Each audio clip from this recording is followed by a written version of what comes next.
what I found was there's just such a positive, rich legacy there to tap into. And what we had to do was make it more relevant. So we had to really move into the forefront. We had to do some things to shake up the kind of staid image that we had.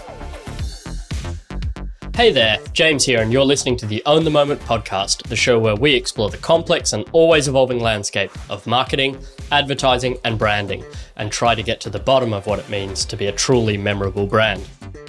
The Own the Moment podcast is brought to you by Como Technologies, a self-service, complete customer engagement platform that helps you cut through the noise to truly connect with your customers and retain and grow those connections over time.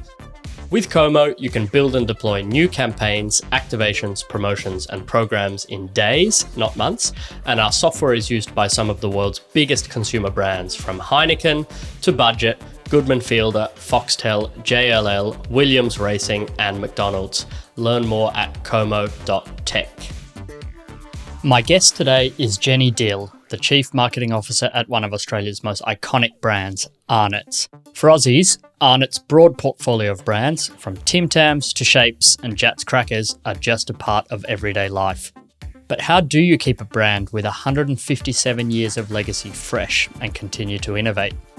Despite the amazing list of well-known brands, growth and innovation had slowed at Arnott's, something Jenni was determined to change. In her own words, she wanted to put the F, that's fast, back in fast-moving consumer goods. Jenni and I had a great discussion around how to innovate in a brand with such a strong legacy, why the fruit is in the roots, and looking to the past can so often provide the keys to success in the future, and talked about why marketers tend to tire of their own work far before consumers do. If you're in consumer, FMCG, or brand marketing, this episode is a must listen. I hope you enjoy the show. Jenni Dill, thank you so much for coming on the show. Thank you very much. Great to be here.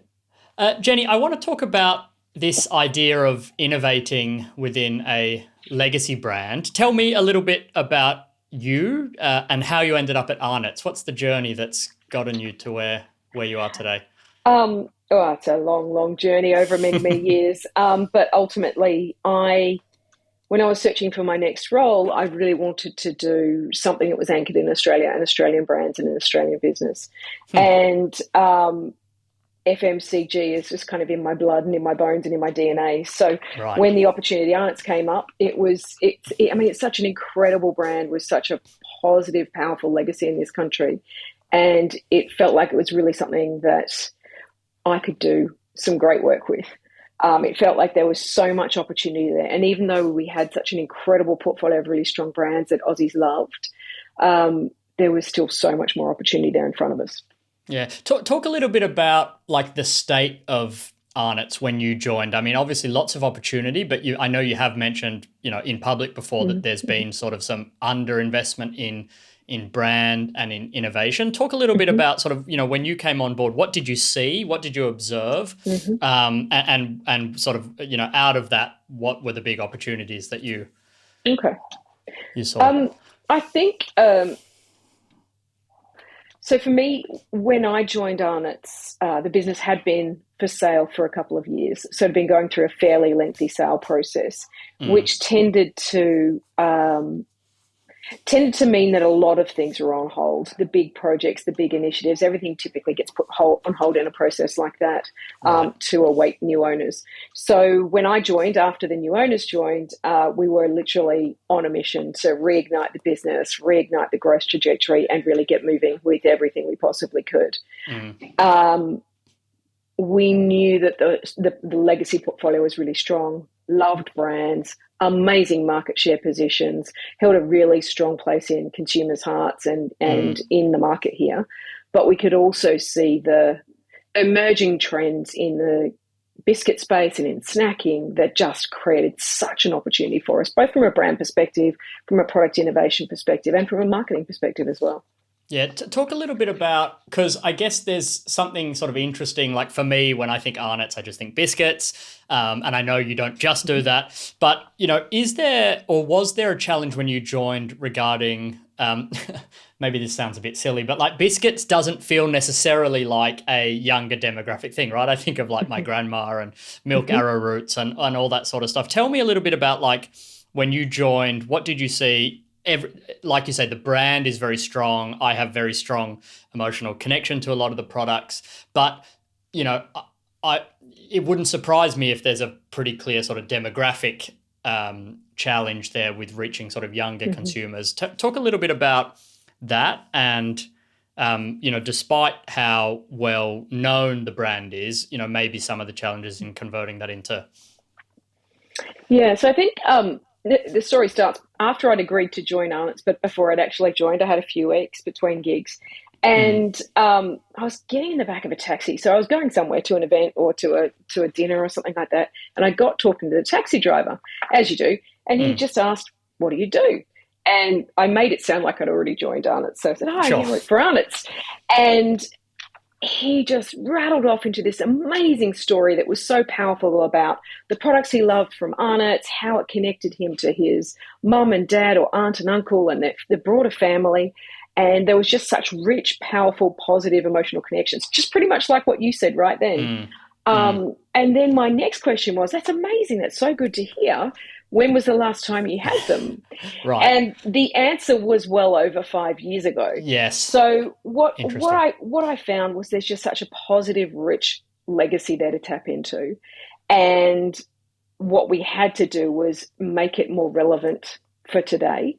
We had to make sure we reminded people that we were there, because I think we've become a little bit taken for granted and a little bit in the background of people's minds. Right. So we had to really move into the forefront. We had to do some things to shake up the kind of staid image that we had, but make sure that we were really honouring that legacy of the wonderful Arnott's brand, and that we were honouring it in a way that allowed us to respect the history, but to make it much more relevant in today, for consumers today, in their lifestyles today, how they're living, how they're eating.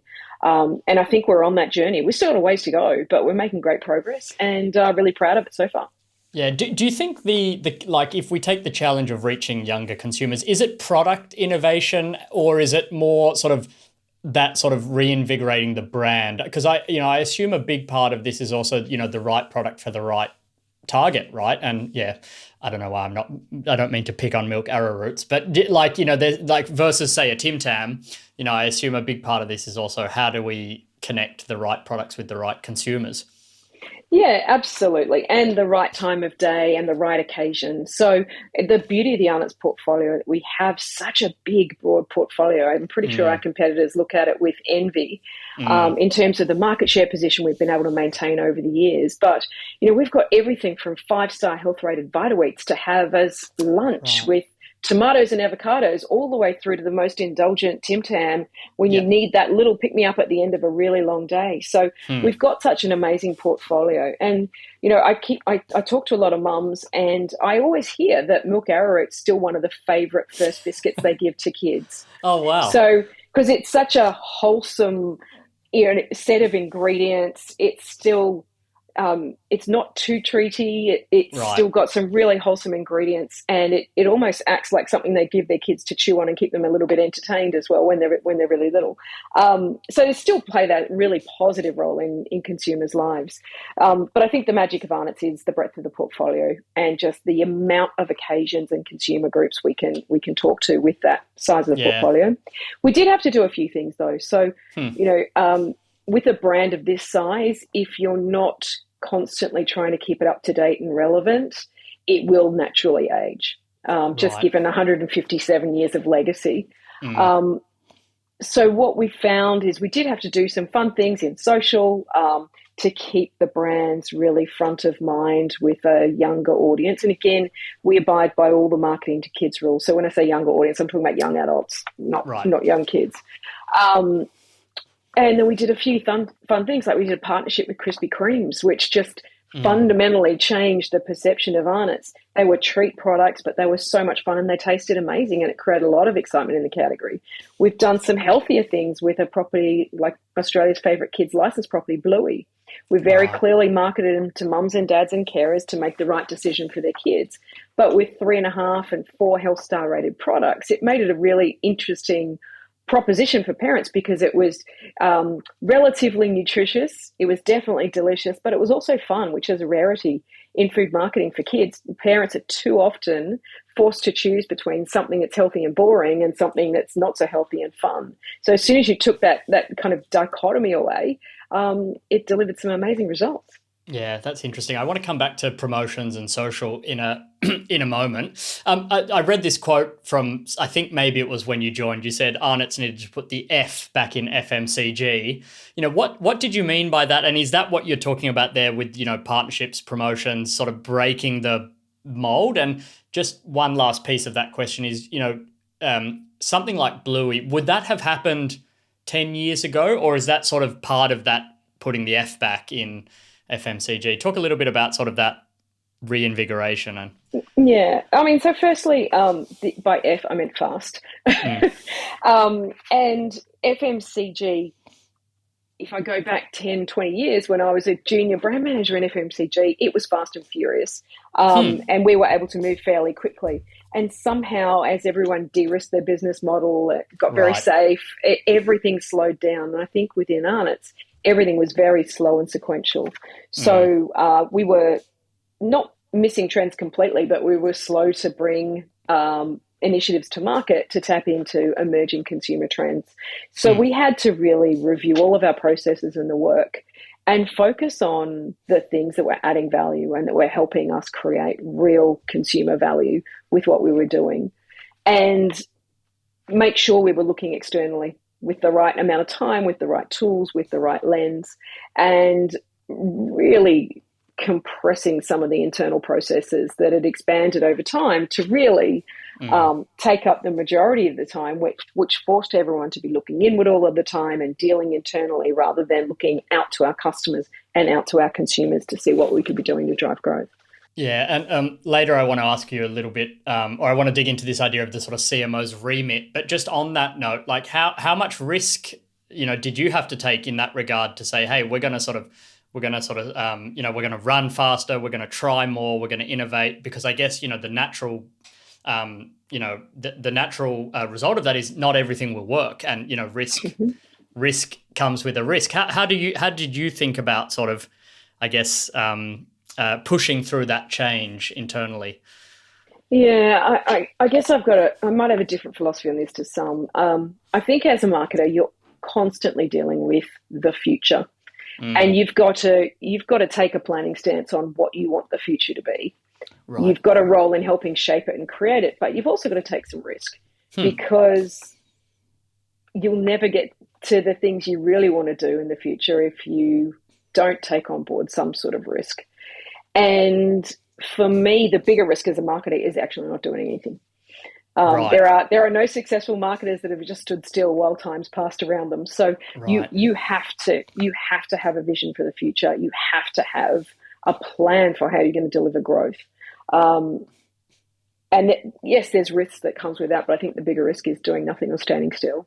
Yeah, that's interesting, because I guess there's like part of this, what I assume sometimes builds up in these legacy brands is this like, don't mess it up culture, right? Which is like, we've built this strong position, too much risk is scary because, we could not, throw it all away. So I definitely sort of understand that. One thing that you talked about, again, publicly, was this idea of the fruit is in the roots.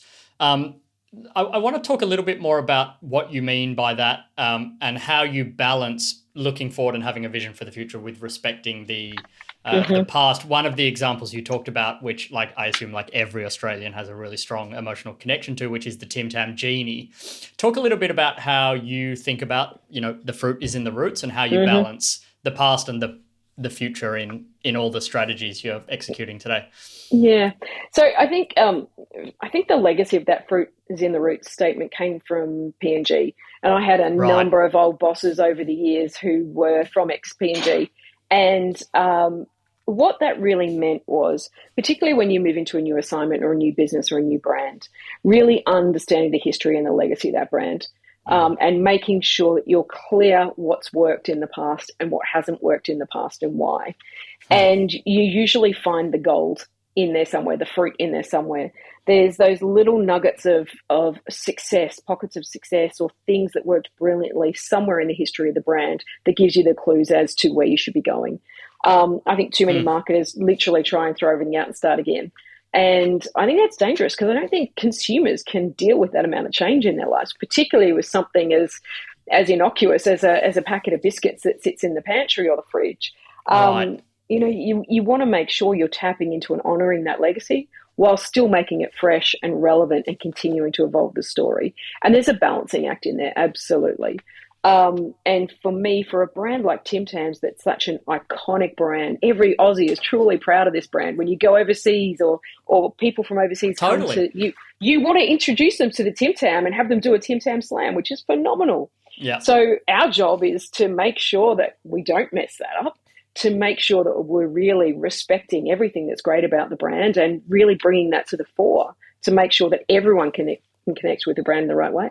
And it's funny because I was just reading something the other day in Marketing Week. I think it might have been Ritson and someone from System 1, but they were saying, like campaigns don't wear out, they wear in, all of this, all of the, which it does run sort of counterintuitive to, I guess that sort of like, what would seem obvious is that, people get sick of, seeing the same ads over and over. But of course, the marketing science tells us it's the opposite. And I think, there's something there around, finding that old gold and sort of, I mean, you see it like, brands do that successfully all the time, right? Bringing back mascots or taglines or whatever it might be. But something you said, which is, there's this tendency to sort of throw everything out. Where do you think that comes from? I mean, I know that, the CMO is the shortest average tenure in the C-suite, and there's all the memes around, the CMO comes in and wants to redesign the brand. And where does that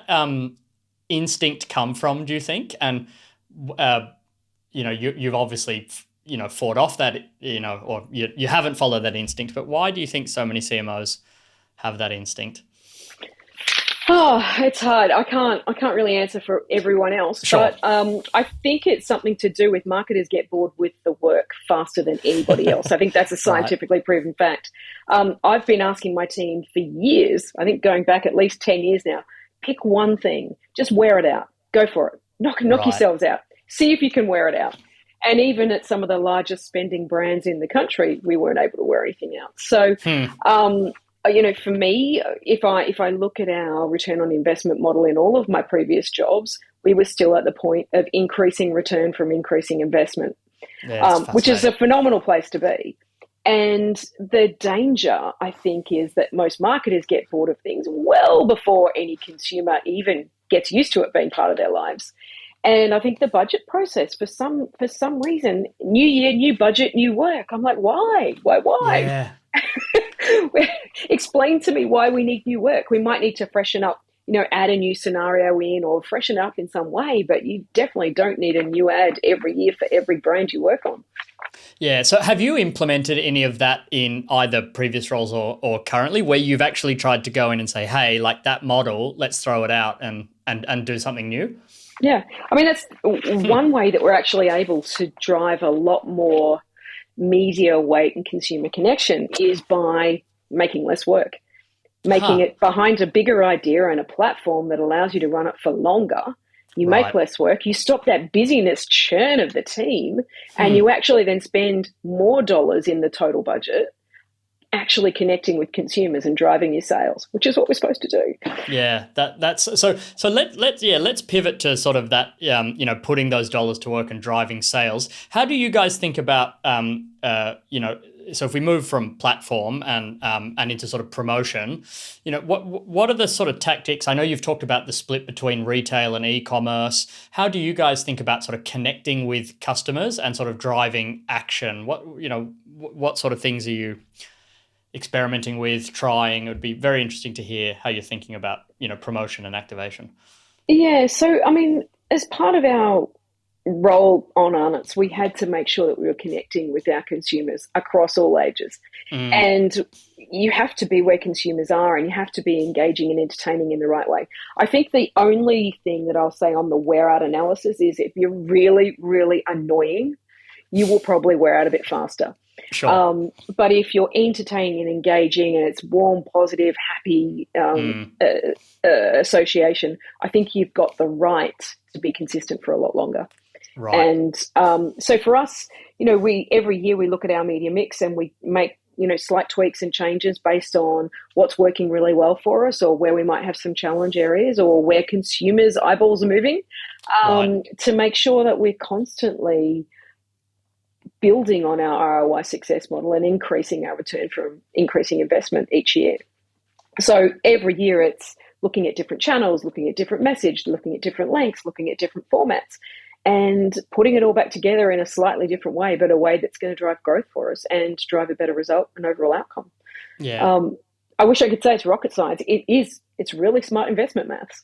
And it's a proven approach over time, and you get a bunch of guys out there. So we work with some great external partners in this space, beyond our publicist relationship on creative and strategy and media. We work with a couple of external third parties that help us with marketing mix modeling, analytic partners. We work with Mad Clarity to do our media benchmarking, and provide real input to what's going on in the marketplace that we should be taking advantage of in our media strategy. And we use Luma to do all our advertising testing. And sometimes in these jobs, advertising testing gets a dirty word. It gets a bad name, if you like. But we view it as a way of making sure the work we either just produce or are about to produce lands the right message in the right way with consumers. It's not about testing the creativity of the work. It's about testing, is the message landing? And will this help us do what we need to do in the marketplace? Yeah, that's interesting.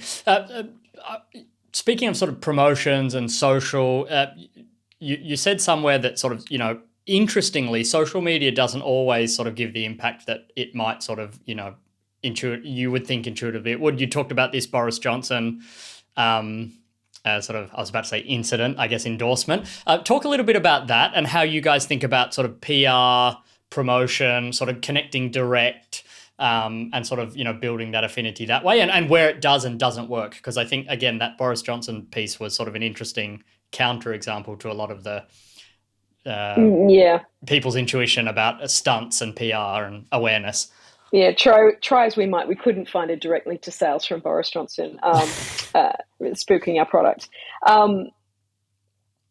We use social in a really, I think, smart way to help build some excitement and some hype and some engagement behind our products. And it's very closely connected, even more so to PR in this day and age. Not corporate PR where you're talking your sustainability story, but your fun brand PR, where consumers just want in. And we do a lot of social listening, and we always find we've got some very creative consumers who've got some great suggestions. So we lent into that, and we've done it in a couple of ways. One is what my team would call Snap, which is actually Sorry Not a Real Product, which is just creating, taking some of our really loved products like Shapes or Tim Tams and coming up with some new ways to deliver flavour in a very uniquely Shapes way, and finishing with the tagline of Sorry Not a Real Product. So people love pizza shapes. They love those bits in the bottom of the bag, and inventing flavor shakers feel that just added pizza shapes flavor to everything you do is a great idea, right? You can put it on anything. Ice cream, breakfast cereal. Exactly. And we did another one. We partnered with Xbox to do a promotion, and one of our product developers said, hey, what if we did this? And we came up with these, we made little shaped Xbox controllers. We even put the little buttons on them. And we just posted it on social, and it went bananas. So we ended up making about 100 packs, and we gave them away in a social promotion. And it was literally the money can't buy kind of stuff that just is so exciting on a brand like this, where we control the product locally. We've got a great team of product developers. We can do things fairly quickly in a fairly manual way. And it just really helps us create some excitement. Yeah, that's interesting. So those 100 people, was that, entering a competition or, picked at random, or how did that sort of work mechanically? It's a really fun idea. Yeah, that one was literally you entered a competition and we selected some winners at random, and they went to town on socials when they were the winners, absolutely, because it was money can't buy stuff. And there was a lot of pride getting your hands on one of those boxes and literally playing with the little buttons just before you ate the barbecue shapes. It was pretty cool. Yeah, so it's funny because, like, you know, I guess like promotions like that, you know, whether it's like a sort of user-generated content, I don't know, like I assume you've done things like, you know, submit, flavors or whatever. Like that stuff works. I mean, sort of engaging people in the process, and that's fascinating. Have you ever made?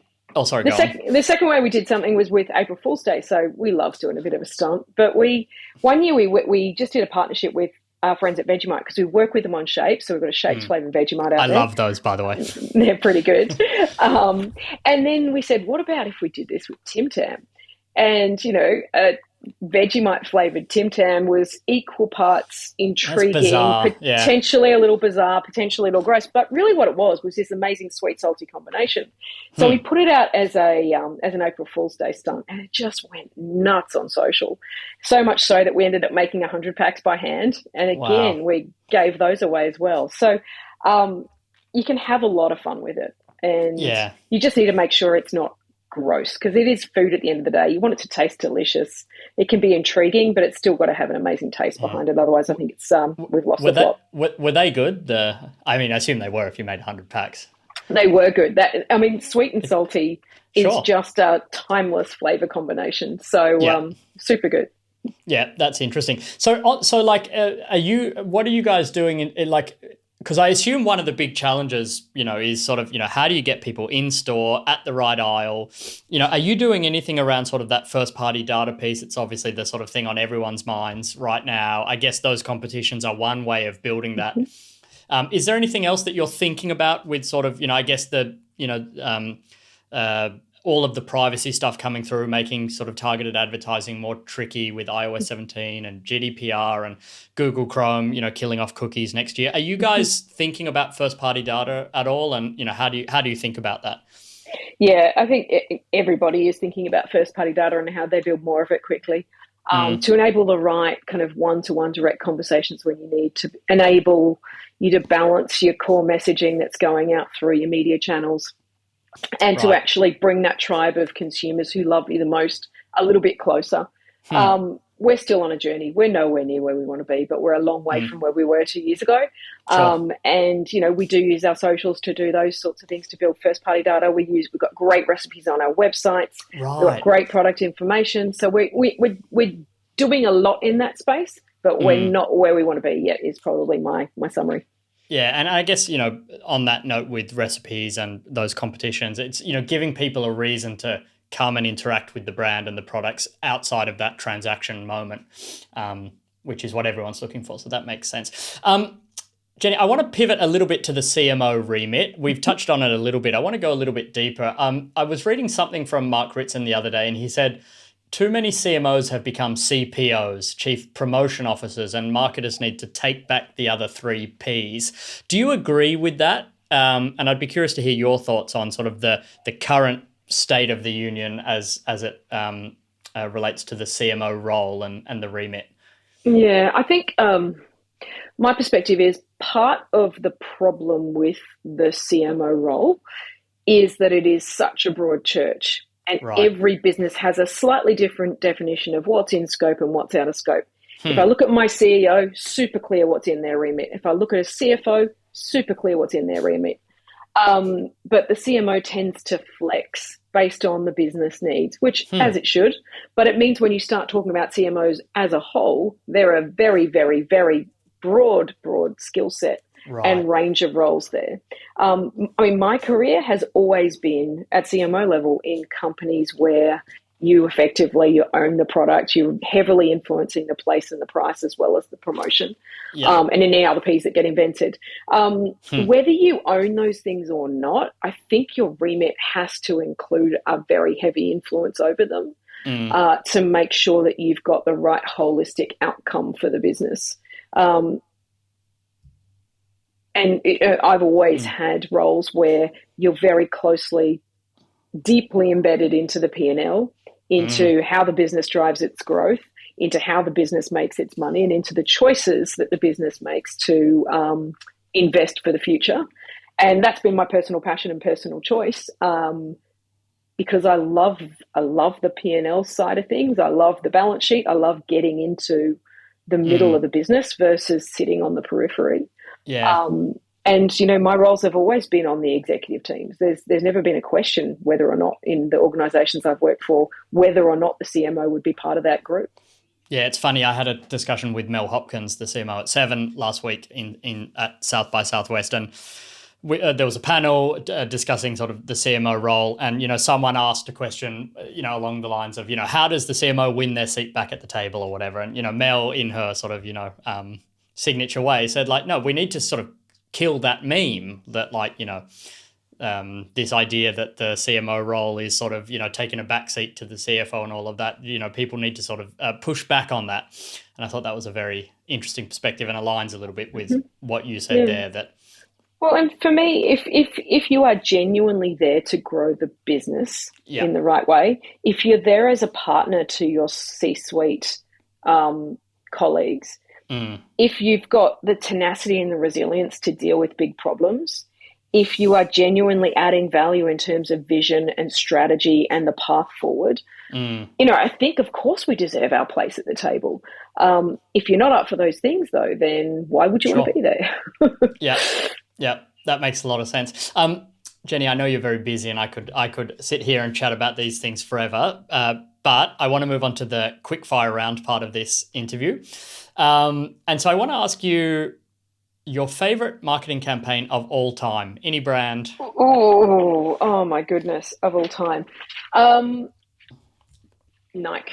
The Nike campaign is one that's just stood the test of time. Just do it. One of the best taglines in the world, one of the best logos in the world, and a really nice way of honouring the past, but keeping the brand relevant for today and for tomorrow. Right. I think they've done a magical job of that. Yeah, also a great example of what we talked about earlier with not throwing away. They've sort of, I can imagine the temptation along the journey to throw out elements of that brand, whether it's the tagline, the tick, I can only imagine there's been people calling for it, and to resist the temptation. It's funny, I saw something on LinkedIn the other day, and it was, how all of these luxury brands, or all of these brands are sort of changing their logos, and, Coca-Cola, they've resisted the temptation, which I'm sure has been real, to throw things out. So I think that's a great answer and a great testament to, consistency, and that fruit is in the roots. And amazing creativity, amazing product development. It all comes together, right? It's not like the brand advertising is disconnected from the business. It's all one and the same. And that's what I love about the Nike story. Yeah, and I think, I think Nike is such a great story. I think the other thing that I love so much about the platform is that they really do find a way, to your point, to connect it to both the product, but also every different target. It doesn't matter if it's a sort of, me trying to get around for a 5K run every fourth day, or, an elite athlete. That Just Do It platform sort of speaks to both equally powerfully. Which I think is a testament to such great brand work. Amazing. Speaking of great brands, and maybe another one if it was going to be Nike, but what is the best brand? And maybe, maybe if you've got a well-known brand, maybe something that's a little bit up and coming, or it might not be as obvious. What are the brands that you admire and look to? Pretty much at the moment, anything Ryan Reynolds touches just seems to turn into brand gold. Absolutely. And it's a model that I'm watching with great interest, because it's very, very different to your big multinational spending a bunch of money to invent something. It's coming at it from a really different way, which is super interesting. Nice tongue-in-cheek humor, great products behind it, and a huge fan base built into everything you do. It's super interesting. Distribution first, right, I guess, is the name of the game there. And I guess it's like an interesting extension.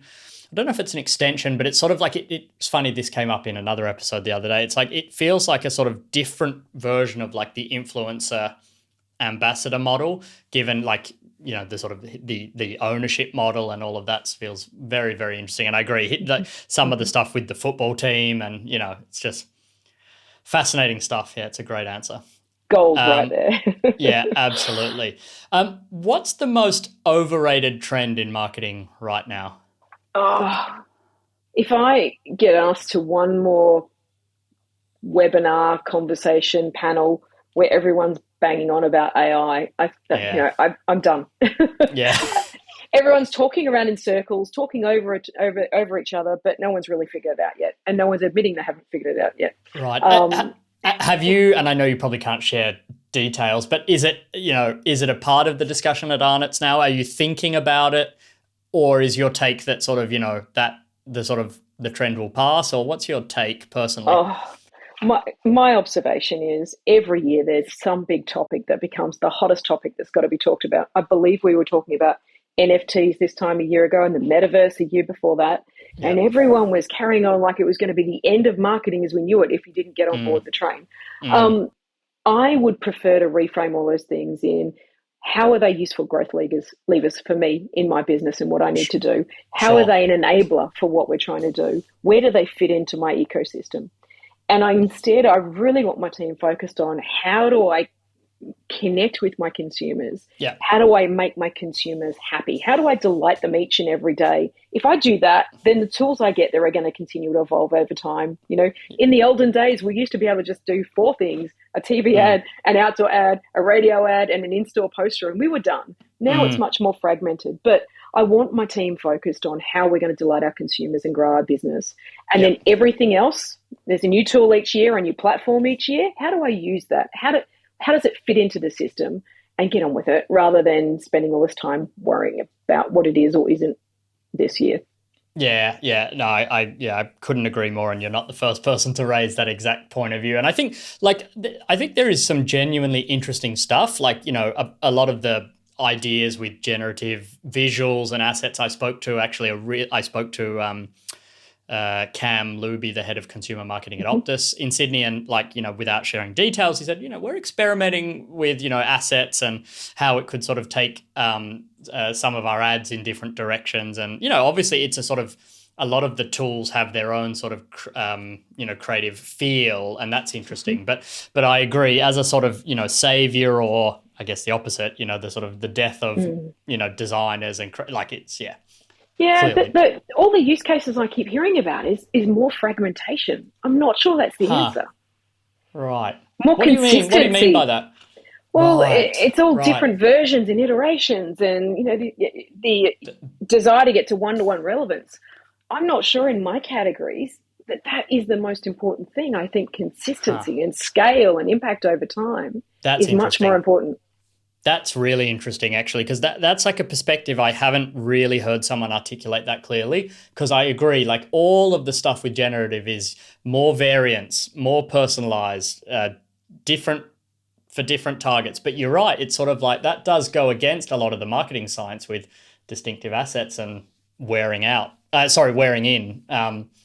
So that's it. Yeah, that's a great perspective. Like I said, I haven't heard someone say it that clearly, but I think that's a great sort of counter argument to a lot of the generative AI stuff. So very interesting. I think divisive and differentiated does not necessarily always build a brand. I think it can be really useful in the bottom of the funnel, last mile kind of targeting stuff. Have I got a personal deal for you to get you over the line? No problem. But in the bigger stuff, I just don't see it.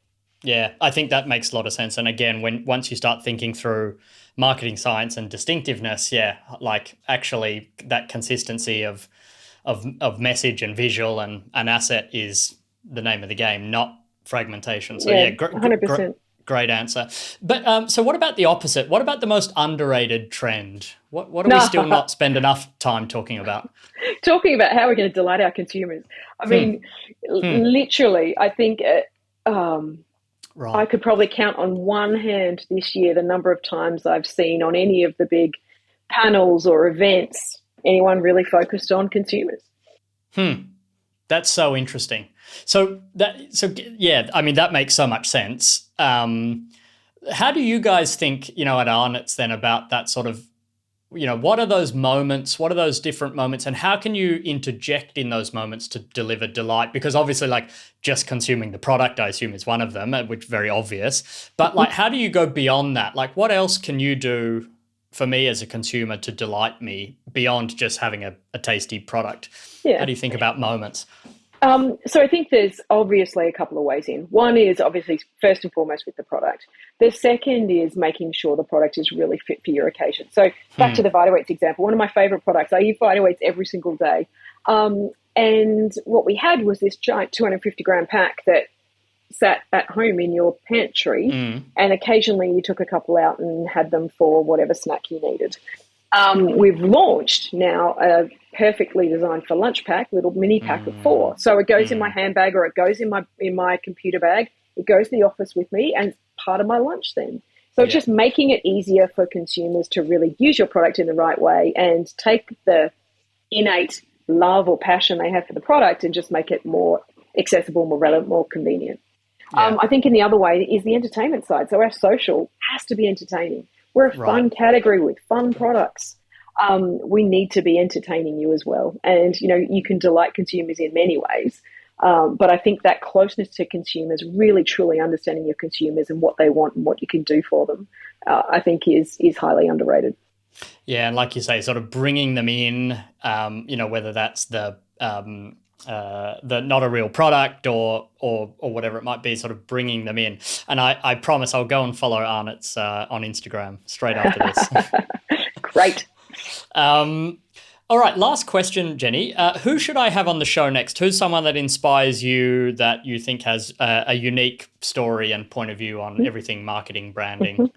How about someone from the Diamonds netball team? They have got an overflowing cabinet of trophies at the moment. I think they've won pretty much everything there is to win in the world.